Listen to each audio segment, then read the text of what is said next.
आज हम लोग फिजिक्स में पूरे अंतर वाले क्वेश्चन को देखेंगे। तो बिना देरी किए हुए सबसे पहला अंतर देखते हैं हम लोग उत्तल दर्पण और अवतल दर्पण में अंतर कि उत्तल दर्पण और अवतल दर्पण में अंतर क्या है। तो ऐसे तो बहुत सा अंतर है, लेकिन हम आपको सभी का चार चार अंतर बताए हैं, जिसमें पहला है आपका उत्तल दर्पण जो है उसका परावर्तक सतह उभरा हुआ होता है, लेकिन जो अवतल दर्पण है तो अवतल दर्पण का परावर्तक सतह धंसा हुआ रहता है। फिर है उत्तल दर्पण, तो उत्तल दर्पण को अपसारी दर्पण कहते हैं, और वही अवतल दर्पण है तो अवतल दर्पण को अभिसारी दर्पण कहा जाता है। एक क्वेश्चन ऑब्जेक्टिव में पूछ लिया जाता है कि कौन से दर्पण को अपसारी कहते हैं, तो उत्तल दर्पण को अपसारी दर्पण कहते हैं और अवतल दर्पण को अभिसारी दर्पण कहते हैं। फिर बात करते हैं तो उत्तल दर्पण जो है, उत्तल दर्पण की फोकस दूरी हमेशा धनात्मक होती है और अवतल दर्पण जो है, अवतल दर्पण की फोकस दूरी हमेशा ऋणात्मक होती है। फिर है उत्तल दर्पण में जो धंसा हुआ भाग होता है उसे पॉलिश किया हुआ रहता है, और अवतल दर्पण है तो अवतल दर्पण में उठा हुआ भाग जो होता है उसको पॉलिश किया रहता है। तो इस तरह से उत्तल दर्पण और अवतल दर्पण में आपको चार अंतर बताया गया है। ऐसे बहुत सा अंतर होता है, लेकिन हम लोग चार चार अंतर को देख रहे हैं। तो उत्तल और अवतल में हम लोग चार अंतर को देख लिए हैं, किसमें, दर्पण में। चलिए अब हम लोग उत्तल दर्पण और अवतल दर्पण में अंतर देखने के बाद आगे हम लोग अगले अंतर में देखते हैं कि अगले क्या अंतर है, मतलब कि कौन में क्या अंतर है। तो पहला क्वेश्चन आपका कंप्लीट हुआ, उत्तल दर्पण और अवतल दर्पण में अंतर। दूसरी क्वेश्चन की ओर चलते हैं। तो दूसरा है अवतल लेंस और उत्तल लेंस में अंतर। तो अवतल लेंस कहते हैं किसको हैं, तो अवतल लेंस में बीच का में पतला होता है, अवतल लेंस जो है बीच में पतला होता है और किनारों पर मोटा होता है, उसी को अवतल लेंस कहते हैं। फिर उत्तल लेंस, तो उत्तल लेंस जो है उसको बीच में मोटा होता है, किनारों में पतला होता है, उसे उत्तल लेंस कहते हैं। अवतल लेंस को अपसारी लेंस कहते हैं और उत्तल लेंस को अभिसारी लेंस कहते हैं। याद रखना है कि अवतल लेंस को अपसारी लेंस कहते हैं और उत्तल लेंस को अभिसारी लेंस कहते हैं। फिर है अवतल लेंस की बात करते हैं। तो अवतल लेंस में सिर्फ आभासी प्रतिबिंब बनता है, अवतल लेंस में सिर्फ कैसा, आभासी प्रतिबिंब बनता है, यानी काल्पनिक बनता है। लेकिन उत्तल लेंस जो है, उत्तल लेंस में काल्पनिक के साथ साथ आपका वास्तविक प्रतिबिंब भी बनता है, आभासी के साथ साथ वास्तविक प्रतिबिंब बनता है, दोनों बनता है। उत्तल लेंस की फोकस तथा क्षमता दोनों ऋणात्मक होती है, लेकिन अवतल लेंस की फोकस दूरी और क्षमता दोनों ऋणात्मक होती है। वही उत्तल लेंस की बात करते हैं तो उत्तल लेंस की फोकस दूरी और क्षमता धनात्मक होती है। ऐसे इसमें पांच अंतर नजर आ रहा है, क्योंकि अवतल लेंस की फोकस दूरी ऋणात्मक है तो ये भी तो लिख सकते हैं अवतल लेंस की क्षमता जो ऋणात्मक है। उसी तरह से उत्तल लेंस की फोकस दूरी धनात्मक है तो उत्तल लेंस की क्षमता जो होती है वो भी धनात्मक होती है। तो इस तरह से आपको याद रखना है।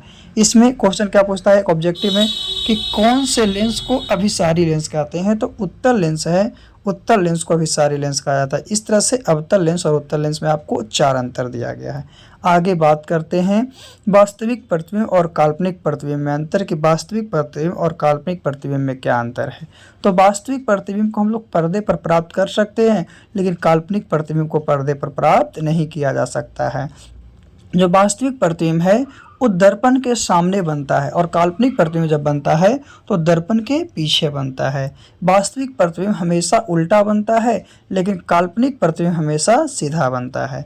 वास्तविक प्रतिबिंब की बात करते हैं तो वास्तविक प्रतिबिंब वास्तव में कटते हुए प्रतीत होता है और काल्पनिक प्रतिबिंब आपका कटते हुए प्रतीत होता है, वास्तव में नहीं कटेगा।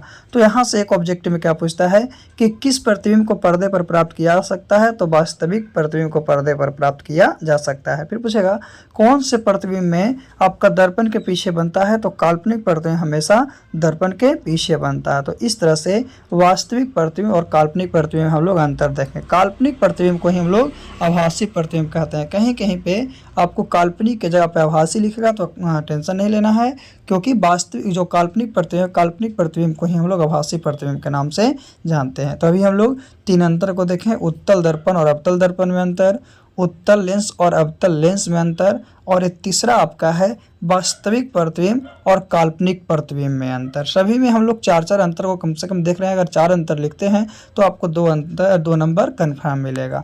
चलिए अब हम लोग वास्तविक प्रतिबिंब और काल्पनिक प्रतिबिंब के बाद आगे बात करते हैं एसी और डीसी में अंतर। एसी क्या होता है, एसी और डीसी में भी बहुत सारे अंतर हैं जो, लेकिन फिर भी आपको चार लिखा गया। एसी कहने का मतलब क्या है, अल्टरनेटिंग करंट, जो लाइन वाला होता है, बिजली जो होती है वो आपका एसी होता है। और डीसी है इनडायरेक्ट करंट, तो डीसी जो जनरेटर का जो लाइन होता है उसे डीसी हम लोग कह सकते हैं। एससी का मतलब क्या है, हिंदी में उसको प्रत्यावर्ती धारा बोलते हैं। एससी जो है, एससी का शाब्दिक अर्थ प्रत्यावर्ती धारा होता है। वही डीसी है तो डीसी का शाब्दिक अर्थ जो है आपका दिश धारा होता है ना। एससी कहने का मतलब अल्टरनेटिंग करंट और डीसी कहने का मतलब डायरेक्ट करंट। फिर प्रतिवर्ती धारा का मान समय के अनुसार बदलता है। जैसे कि बिजली है तो बिजली कभी वोल्टेज कभी कम कभी ज़्यादा होता है, लेकिन यही जनरेटर का जो लाइन होता है उसका मान फिक्स रहता है, नियत बराबर रहता है, क्योंकि जितना पर कर दिया जाता है उतना ही रहता है। तो ये है। फिर प्रतिवर्ती धारा का उत्पादन 33,000 वोल्ट तक किया जा सकता है। प्रतिवर्ती धारा का उत्पादन 33,000 वोल्ट तक किया जा सकता है। वही दिश धारा है तो दिश धारा का उत्पादन 650 वोल्ट तक किया जा सकता है। तो ये आपका एसी और डीसी में अंतर है। कहीं कहीं पे आपको एसी और डीसी नहीं देकर बोलेगा कि प्रतिवर्ती धारा और दिश धारा में अंतर बताएं, तो भी बोल सकते हैं कि प्रतिवर्ती धारा को एसी कहते हैं और क्या है, दिश धारा को डीसी कहते हैं। इस तरह से हम लोग 4 अंतर को देखे हैं किसमें, एसी और डीसी में। अब हम लोग टोटल 4 अंतर देख लिए एसी और डीसी में। ऐसे जितने भी आपको हम बता रहे हैं सब में 4-4 अंतर है, और ऐसे बहुत सा है अंतर, लेकिन हम लोग 4-4 अंतर कम से कम देख रहे हैं। चलिए आगे देखते हैं। ए मीटर और वोल्ट मीटर में, ए मीटर और वोल्ट मीटर में क्या अंतर है। तो ए मीटर यानी अमीटर बोलते हैं उसी को। तो अमीटर जो है आपका विद्युत परिपथ में श्रेणी क्रम में लगाया जाता है। जो अमीटर हम लोग लगाते हैं वो विद्युत परिपथ में श्रेणी क्रम में लगाते हैं, लेकिन वही वोल्ट मीटर जो है, वोल्ट मीटर को विद्युत परिपथ में हम लोग समानांतर क्रम में लगाते हैं। कौन सा क्रम में, समानांतर क्रम में लगाते हैं। फिर है अमीटर है। अमीटर क्या करता है, अमीटर या एमीटर जो है विद्युत धारा की प्रबलता को मापता है। विद्युत धारा यानी कितना वोल्टेज है उसको मापता है। लेकिन वोल्ट मीटर जो है क्या करता है कि 2 बिंदुओं के बीच के विभव को मापता है। 2 बिंदुओं के बीच के विभव को मापता है। यह ऑब्जेक्टिव में पूछता है कि वोल्ट मीटर क्या नापता है, तो 2 बिंदुओं के बीच के विभव को मापता है। फिर ए मीटर जो होता है, ए मीटर या मीटर जिसको बोलते हैं, वो एक आदर्श अगर अमीटर है तो उसका प्रतिरोध जो होता है शून्य होता है। एक अगर आदर्श अमीटर है तो उसका प्रतिरोध शून्य होता है। लेकिन वही अगर एक आदर्श वोल्ट मीटर है तो उसका जो प्रतिरोध होता है वो अनंत होता है, इनफाइनाइट होता है। फिर बात करते हैं आगे चौथे अंतर में। तो एमीटर के स्केल पर आपका ए अंकित रहता है, कैपिटल ए रहेगा। वही वोल्ट मीटर है तो वोल्ट मीटर के स्केल पे आपका भी रहता है। तो इस तरह से हम लोग ए मीटर और वोल्ट मीटर में भी 4 अंतर को देख चुके हैं, 4 अंतर को देख चुके हैं। चलिए तो ए मीटर और वोल्ट मीटर के बाद आगे हम लोग और जानते हैं कि हमारे क्लास 10th में फिजिक्स में कौन कौन से अंतर एग्जाम में पूछे जाते हैं, जिसमें से हम लोग 5 को जान चुके हैं। छठा देखते हैं।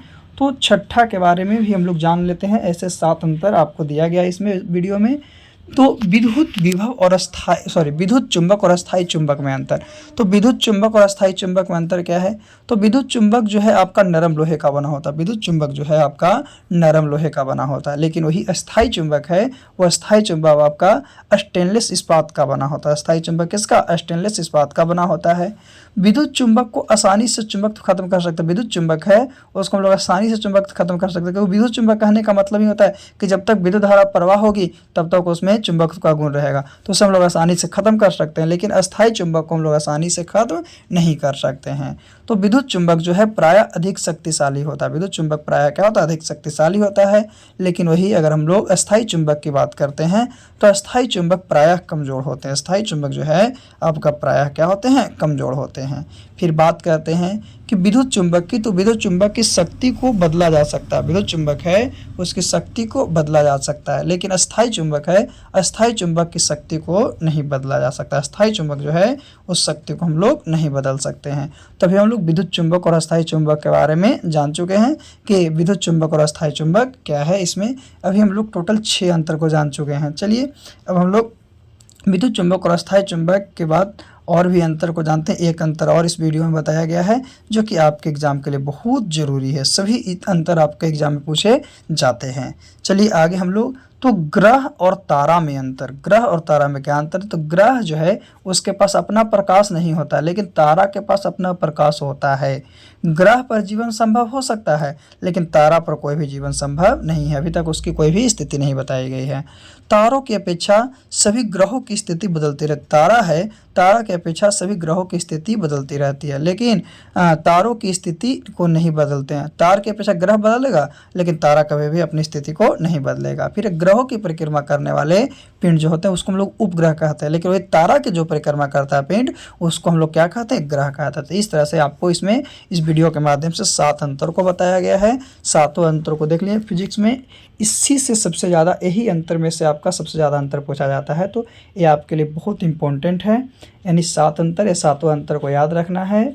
और अगर वीडियो अच्छा लगे तो इसको शेयर कीजिए। इस पे आपको अगर कहीं पे कोई समस्या नज़र आती है तो कमेंट करके इस वीडियो में बता सकते हैं कि हमको यहाँ पे एक क्या प्रॉब्लम है, क्या समस्याएं हैं।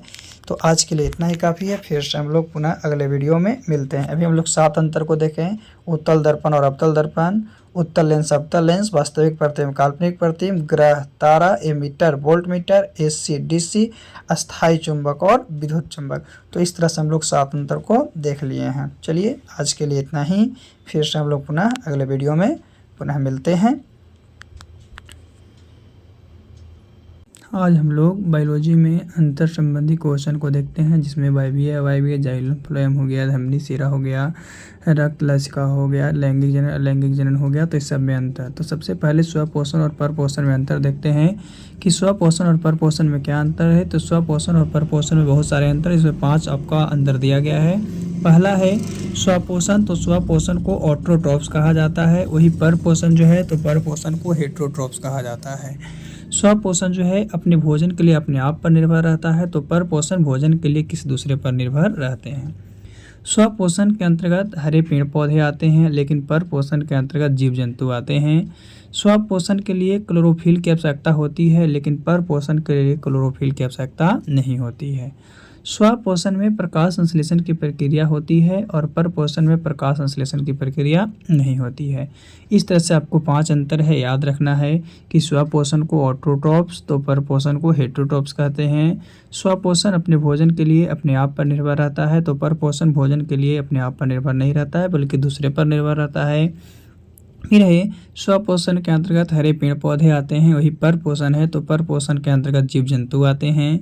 स्वपोषण जो है आपका स्वपोषण के लिए क्लोरोफिल की आवश्यकता है, तो परपोषण के लिए क्लोरोफिल की आवश्यकता नहीं होती है। और स्वपोषण में प्रकाश संश्लेषण की आवश्यकता है, लेकिन परपोषण में प्रकाश संश्लेषण की आवश्यकता नहीं है।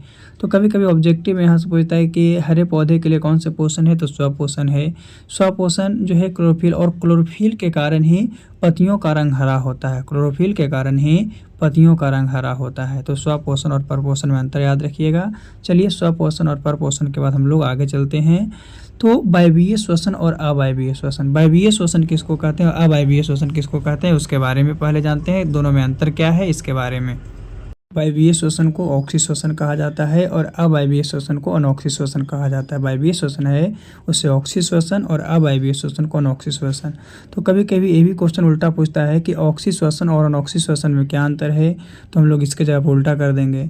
फिर है वायवीय श्वसन ऑक्सीजन की उपस्थिति में होता है। जब ऑक्सीजन मौजूद रहेगा तब वायवीय श्वसन होगा, और अगर ऑक्सीजन मौजूद नहीं है तो अवायवीय श्वसन होगा। यानी कि अवायवीय श्वसन ऑक्सीजन की अनुपस्थिति में होता है। वायवीय श्वसन की बात करते हैं तो वायवीय श्वसन में अधिक ऊर्जा मुक्त होती है, वही अवायवीय श्वसन है तो अवायवीय श्वसन में कम ऊर्जा मुक्त होती है। फिर अब वायवीय श्वसन में ग्लूकोज का पूर्ण ऑक्सीकरण होता है। अब वायवीय श्वसन है उसमें ग्लूकोज का पूर्ण ऑक्सीकरण होता है, और अवायवीय श्वसन में ग्लूकोज का आंशिक ऑक्सीकरण होता है। तो वायवीय श्वसन है, वायवीय श्वसन में आपका कार्बन डाइऑक्साइड एवं जल का निर्माण होता है, यानी CO2 एवं H2O का निर्माण होता है। लेकिन वही अवायवीय श्वसन है तो अवायवीय श्वसन में पायरुवेट, इथेनॉल और लैक्टिक अम्ल का निर्माण होता है। यानी जब हम लोग पूरे सांस को नहीं ले पाते हैं तो हमारे शरीर में लैक्टिक अम्ल का निर्माण होता है।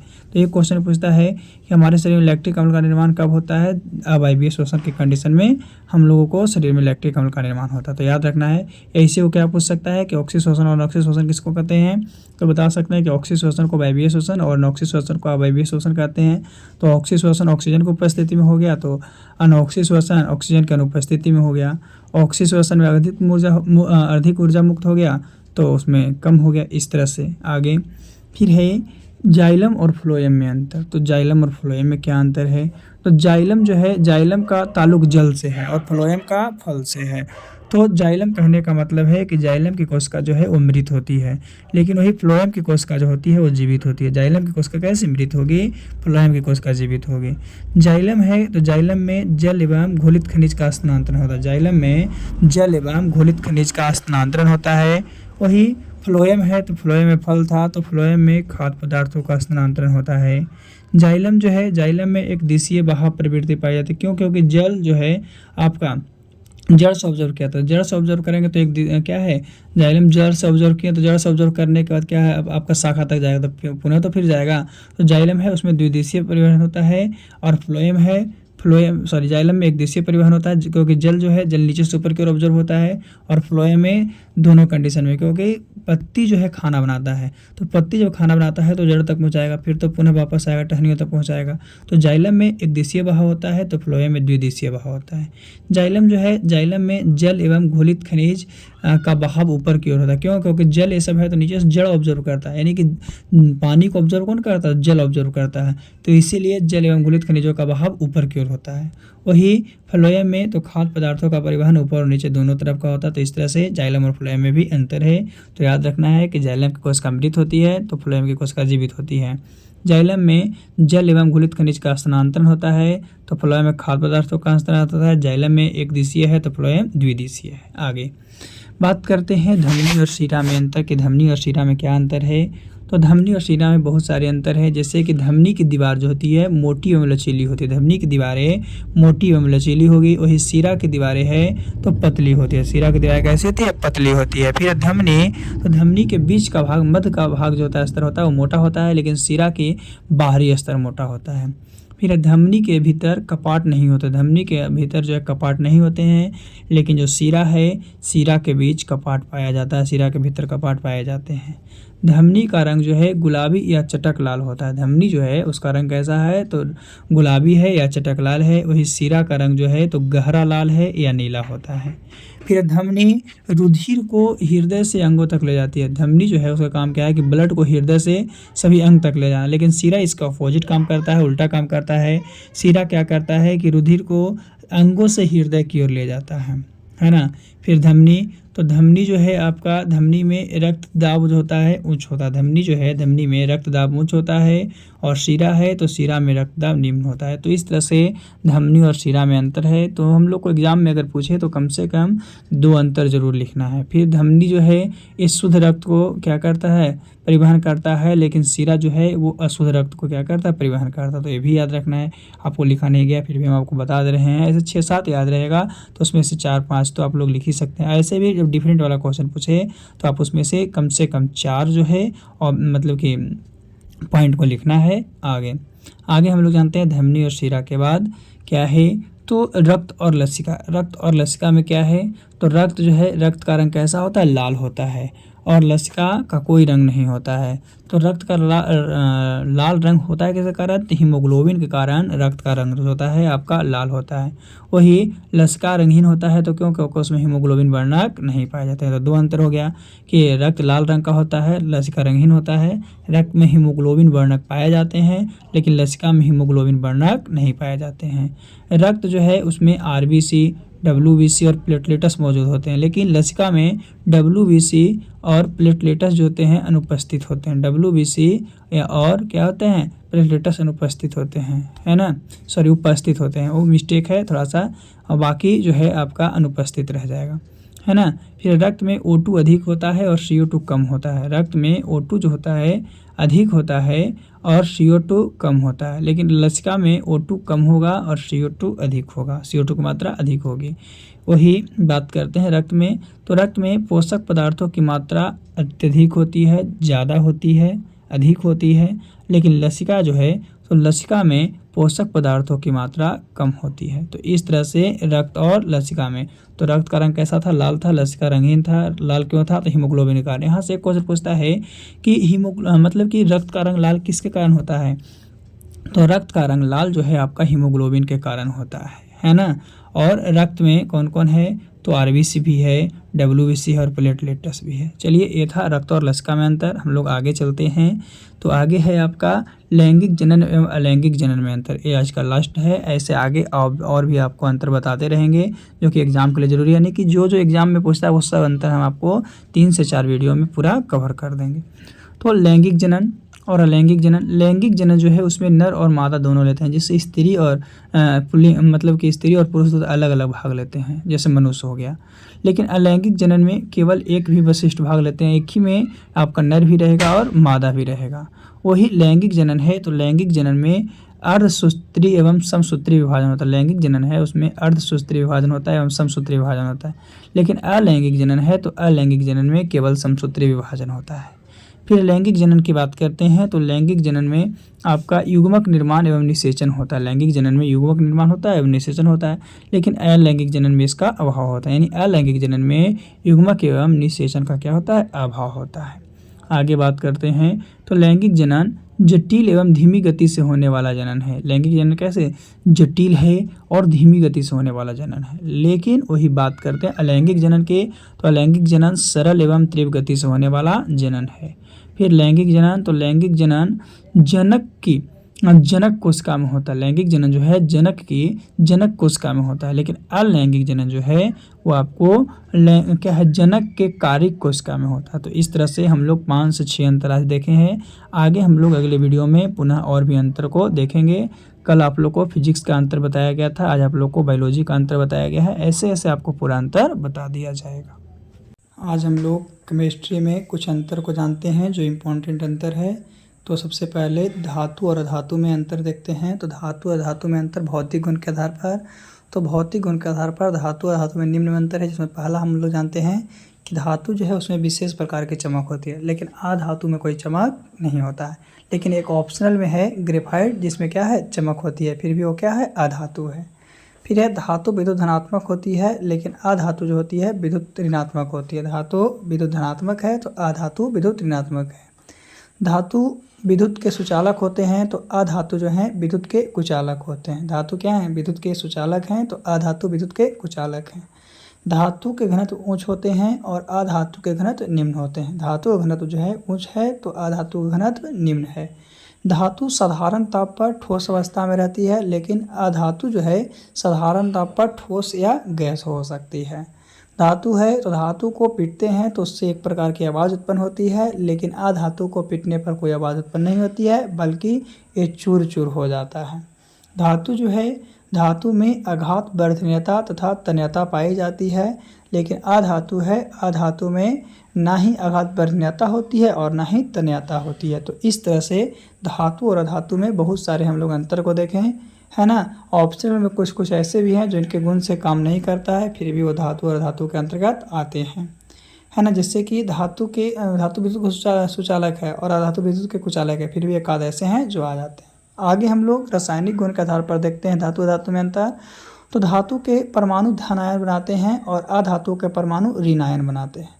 धातु के ऑक्साइड भास्मिक होते हैं तो अधातु के ऑक्साइड अम्लीय होते हैं। यानी धातु जो है उसके परमाणु अगर धन आयन बनाएंगे तो अधातु के परमाणु ऋणायन बनाएंगे। धातु के ऑक्साइड भास्मिक होते हैं, लेकिन अधातु के ऑक्साइड अम्लीय होते हैं। ये अक्सर ऑब्जेक्टिव ही पूछता है कि अधातु के ऑक्साइड क्या होते हैं, अम्लीय, भास्मिक, उदासीन, तो अम्लीय हो जाएंगे। फिर धातु जो है अवकारक होती है, लेकिन अधातु ऑक्सीकारक होते हैं। धातु अवकारक है तो अधातु ऑक्सीकारक है। फिर है धातु के सबसे 12वीं कक्षा में 12वें कोष में इलेक्ट्रॉनों की संख्या 1, 2 या 3 होती है, यानी 1 से 3 तक होती है। और अधातु में देखते हैं तो अधातु में बाहरी कोष में आमतौर पर 4 से 7 इलेक्ट्रॉन होते हैं, कहीं कहीं पे 8 भी लिख देता है, लेकिन रियलिटी में 4 से 7 इलेक्ट्रॉन मौजूद होते हैं। धातु जो है हाइड्रोजन के साथ संयोग नहीं करता। धातु जो है हाइड्रोजन के साथ आपका अभिक्रिया नहीं करता, संयोग नहीं करता। लेकिन वही अधातु की बात करते हैं तो अधातु जो है आपका हाइड्रोजन के साथ संयोग करता है और करने के साथ साथ हाइड्राइड बनाता है। क्या बनाता है, हाइड्राइड बनाते हैं। फिर धातु है अम्ल के साथ घुलकर हाइड्रोजन गैस मुक्त करता। धातु जो है अगर अम्ल के साथ घुलेगा तो हाइड्रोजन को क्या करेगा, मुक्त करेगा। लेकिन अधातु जो है अधातु अम्ल के साथ अभिक्रिया करता ही नहीं है। तो ये है धातु और धातु में अंतर रासायनिक गुण के आधार पर। किसके, रासायनिक गुण के आधार पर। चलिए आगे हम लोग चलते हैं। तो साबुन और अपमार्जक में अंतर। तो साबुन और अपमार्जक में भी बहुत सारे अंतर हैं, जिसमें पहला है कि साबुन जो है उच्च बसा अम्लों के सोडियम लवण, साबुन है उच्च बसा अम्लों के सोडियम लवण है। तो अपमार्जक जो है लंबी श्रृंखला वाले सल्फोनिक लवणों के सोडियम लवण है। फिर है धातु जो है आपका कठोर जल में सफाई के लिए सही नहीं है, उपयुक्त नहीं है, लेकिन अपमार्जक जो है कठोर जल में भी सफाई के लिए उपयुक्त है। साबुन जो है उसका जलीय विलयन क्षारीय होता है और जो अपमार्जक है उसका जलीय विलयन होता है, जलीय घोल जो होता है उदासीन होता है। साबुन का निर्माण तंतु या बसा या वनस्पतिक तेल से होता है। साबुन जो है उसका निर्माण तंतु या बसा या वनस्पतिक तेल से होता है, लेकिन अपमार्जक का निर्माण जो है आपका कोयला या पेट्रोलियम के हाइड्रोकार्बन से होता है। कोयला या पेट्रोलियम के हाइड्रोकार्बन से होता है अपमार्जक का निर्माण। फिर है साबुन का सूत्र C17H35COONA होता है, लेकिन वही अपमार्जक की बात करते हैं तो अपमार्जक का सूत्र C18H29NaO3S होता है। वही साबुन जो है, साबुन में आर्द्रता के आर्द्रता के कम गुण पाए जाते हैं और अपमार्जक में आर्द्रता के अधिक गुण पाए जाते हैं। तो इस तरह से साबुन और अपमार्जक में भी आपको अंतर है। ऐसे कोई भी 4 अंतर लिख दीजिएगा तो आपको 2 नंबर मिल जाएगा। फिर भी हम आपको 4 से ज़्यादा ही बता रहे हैं ताकि एक आध भूल भी सकते हैं। साबुन जो है वो क्या है, जल में नहीं घुलता है, लेकिन अपमार्जक जो है जल में घुल जाता है, भी एक अंतर है। आगे बात करते हैं बेकिंग सोडा और धोबिया सोडा। तो बेकिंग सोडा जो है, बेकिंग सोडा को हम लोग खाने वाला सोडा कहते हैं। बेकिंग सोडा को क्या कहते हैं, खाने वाला सोडा कहते हैं। लेकिन धोबिया सोडा है उसे धोने वाला सोडा कहा जाता है। धोबिया सोडा को धोने वाला सोडा कहा जाता है। फिर बात करते हैं बेकिंग सोडा की। तो बेकिंग सोडा जो है उसका रासायनिक नाम सोडियम बाइकार्बोनेट होता है। क्या होता है, सोडियम बाइकार्बोनेट। और धोबिया सोडा है उसका रासायनिक नाम सोडियम कार्बोनेट होता है।